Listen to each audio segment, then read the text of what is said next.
My name is Branch, and I'm a troll. Why do I live in a heavily fortified survival bunker? Because right outside my door lurks a nightmare. A 5, 6, 7, 8. Poppy is the leader of the trolls. When Trolls burst onto the screen, it arrived like a neon-colored explosion of glitter, pop music, and relentless optimism.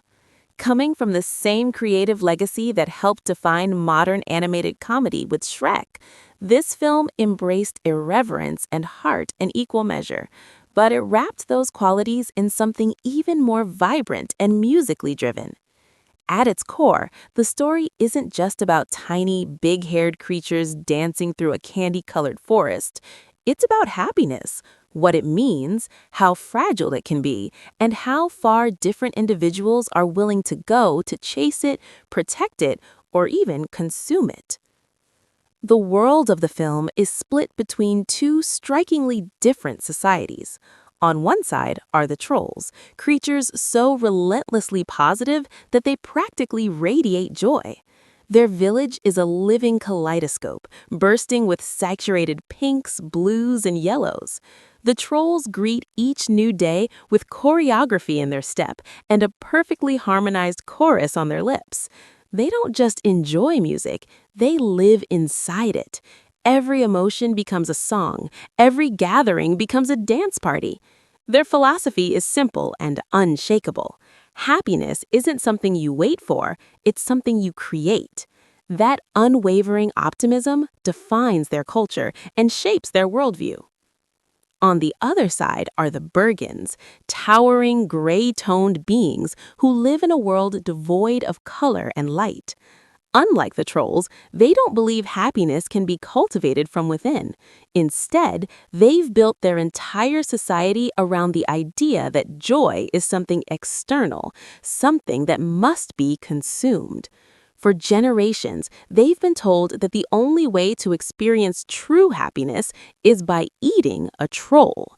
This grim tradition has created an unsettling dynamic between the two species. The trolls hide to survive.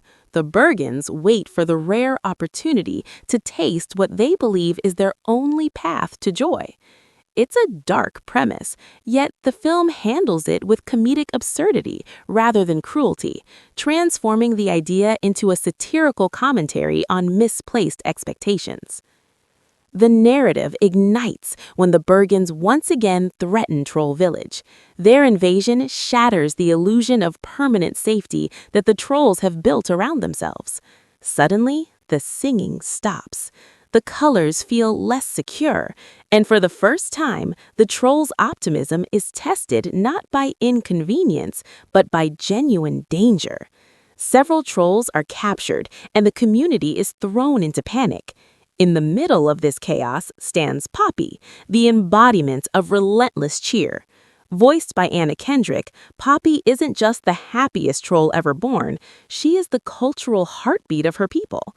She organizes celebrations, plans parties, and insists that no problem is too large for a positive attitude. Yet, optimism alone doesn't rescue friends from a Bergen kitchen. When the time comes to act, Poppy discovers that most of her fellow trolls, despite their endless dancing, are not prepared for confrontation. There is, however, one exception: Branch. Voiced by Justin Timberlake, Branch stands in sharp contrast to everything troll society represents. He lives alone, away from the communal ant circles, convinced that constant cheerfulness is naive and dangerous. He doesn't sing, he doesn't dance, he prepares for worst-case scenarios.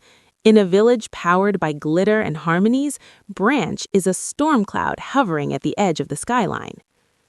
The pairing of Poppy and Branch forms the emotional and thematic backbone of the story. She believes happiness is inherent and renewable. He believes safety comes from caution and emotional restraint. When Poppy decides to rescue her friends from Bergen kitchens, Branch reluctantly joins her, not because he believes in the mission's odds, but because deep down, he cares more than he lets on. Their journey into Bergen territory becomes more than a rescue operation. It becomes a philosophical debate carried out through banter, music, and shared danger. As they travel beyond the bright borders of Troll Village, the visual palette shifts. The further they go, the more the environment reflects the Bergens' dull worldview. The contrast between worlds reinforces the central tension of the film. The troll's glittering optimism doesn't simply clash with Bergen gloom, it exposes it. Along the way, Poppy and Branch encounter mishaps and obstacles that test their patience with each other. Poppy's unwavering positivity frustrates Branch, who sees it as denial. Branch's pessimism irritates Poppy, who interprets it as needless negativity. Yet, slowly, their friction reveals vulnerability. Branch's caution stems from past trauma, from a time when singing and joy led to devastating consequences. Poppy's cheerfulness, while genuine, sometimes masks her fear of failing those who look to her for hope. Music is not just background decoration in this film, it's structural architecture. Produced by Justin Timberlake, the soundtrack integrates directly into the storytelling. 5 original songs anchor the emotional arcs, while classic hits from the 1960s through the 1980s are reimagined in playful, high-energy arrangements. When characters sing, they aren't pausing the story, they're expressing internal conflict, bonding, or shifting the narrative forward. A performance can double as a distraction tactic. A duet can symbolize growing trust. The musical format transforms emotional beats into kinetic spectacle. The inclusion of voices like Ariana Grande and Gwen Stefani enriches the film's pop texture, creating a soundtrack that appeals across generations. Children may respond to the candy-coated visuals and catchy choruses, while adults recognize the nostalgic echoes of earlier decades. This layered musical approach mirrors the film's thematic duality, surface-level joy paired with deeper commentary about emotional authenticity. As Poppy and Branch infiltrate Bergen society, the narrative introduces another dimension to the happiness debate. Not all Bergens are entirely comfortable with their tradition. Some characters begin to question whether consuming another creature can truly deliver fulfillment. This doubt plants the seeds for transformation. The story suggests that happiness derived from harming others is inherently unstable. True joy, it argues, must be discovered internally and shared outwardly rather than taken by force. The rescue mission crescendos with tension as the captured trolls face imminent danger. Poppy's optimism finally falters when circumstances appear hopeless. In a rare moment of vulnerability, her usual bright colors dim. It's a powerful visual metaphor. When hope fades, even the most vibrant world can lose saturation. Branch, witnessing her despair, steps into an emotional role reversal. For perhaps the first time, he chooses to sing.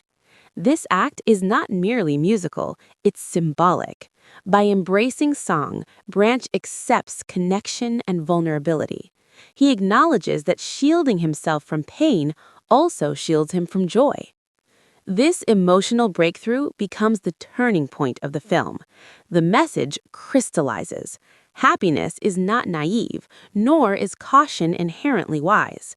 Both optimism and realism have their place, but fulfillment arises when individuals allow themselves to feel fully joy, fear, sadness, and love. The climax resolves not through violence, but through revelation.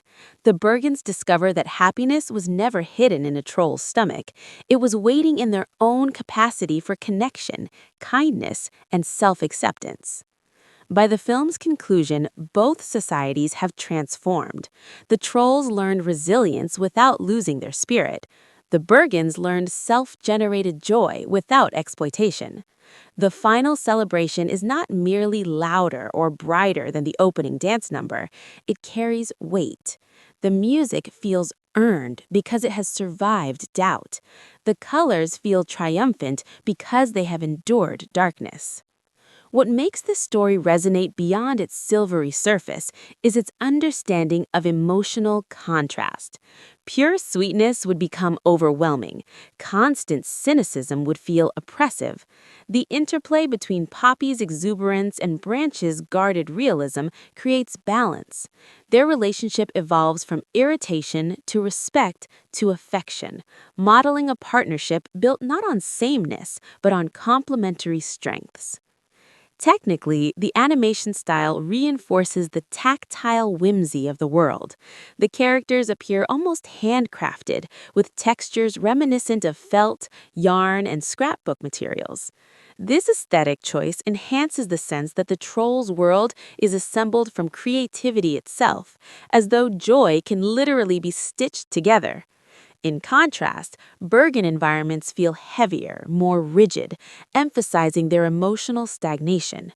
The visual dichotomy operates as thematic shorthand without ever feeling heavy-handed. The humor remains quick and self-aware, occasionally breaking into absurdist territory, yet it never undermines the sincerity of the central message. Jokes coexist with heartfelt confession. Slapstick moments sit beside vulnerable admissions. This tonal balancing act reflects the film's thesis. Laughter and meaning are not mutually exclusive. Ultimately, the film stands as a pop-infused meditation on the psychology of happiness. It challenges the assumption that joy is a commodity to be acquired. Instead, it frames happiness as an internal discipline, something cultivated through gratitude, courage, and connection.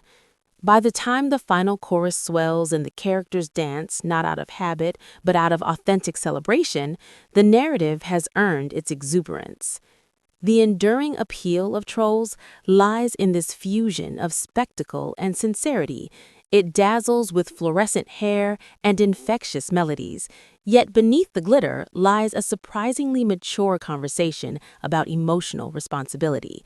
Through Poppy and Branch's journey, audiences are reminded that happiness is not the absence of struggle, nor is it the product of consumption. It is the result of choosing connection over isolation, courage over fear, and authenticity over illusion.